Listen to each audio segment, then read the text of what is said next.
এই যে 916 নাম্বারটা বলেন দ্রুত। 2 মিনিট আছে, 2 মিনিট টাইম, দ্রুত। 916 নাম্বার কোশ্চেনটা বলেন। ক ক নামক সরকারি কর্মচারী খ নামক ব্যক্তি কর্তব্য সম্পাদনকালে তাহার প্রতি অনুগ্রহ প্রদর্শনের জন্য পুরস্কার হিসেবে ঘুষ প্রদানের প্রস্তাব করে, কিন্তু ক ঘুষ নিতে অস্বীকার করে। ইহাতে ক কি অপরাধ হয়েছে স্যার? এটা 116 হবে স্যার। তার মানে আমি আপনাকে একশো বলছি, ষোলো আমি এটাও। আমার আমি সরকারি কর্মচারী হিসাবে কোনো ব্যক্তি আমার কি করছে, আমার দায়িত্ব সম্পাদন করে ঘুষ দেওয়ার প্রস্তাব করছে, কিন্তু আমি ঘুষ নেই নাই। এটা কি অপরাধ হবে?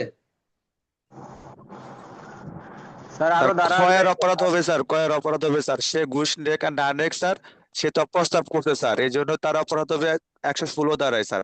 কারণ এটা হচ্ছে কারাদণ্ড বা দণ্ডনীয় অপরাধের শাস্তির 116 ধারাতে উল্লেখ, কথা উল্লেখ আছে স্যার। আর কেউ সবাই? আর একটা হইবে স্যার 165 ক।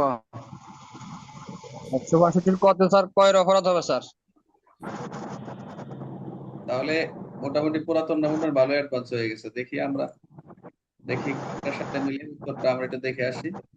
শুধু জাস্ট হচ্ছে 116 অপরাধ হবে। 116 ধারা বলা হয়েছে কোনো কারাদণ্ড নগর সহায়তার ফলে পুরুষ না হলে উক্ত অপরাধ সহায়তার ইস্যু করবে। যে অস্বীকার করছে। স্যার আমি একটা কথা বলি স্যার। স্যার হুম। এখানে স্যার সবাই স্যার একটা জিনিস বেশি বেশি নিয়ে আসছে, সেটা হচ্ছে কি স্যার? আচ্ছা, আমরা আরেকটা ক্লাসে লিংক দিচ্ছি, সবাই জয়েন দিবেন। ক্লাসটা কেটে যাবে। আরেকটা ক্লাসে লিংক দিচ্ছি সবাই। এই ধারাগুলো বেশি আলোচনা যেটার করার জন্য কোনো কি প্রস্তাব কারণ নেই। করতেছে, যেটা আরেকটাতে লিংক দিচ্ছি, সবাই সবাই আসেন। এটাতে কেটে যাবে। এই রূপঙ্কর, হুম। রূপঙ্কর, 165 দিছো, 165 কেমনে হয়? এটা তো ঘুষগুলো সবাই তোমার আমার সাথে হচ্ছে বারবার ফোনে আমার সাথে মেরে ফেলতেছে।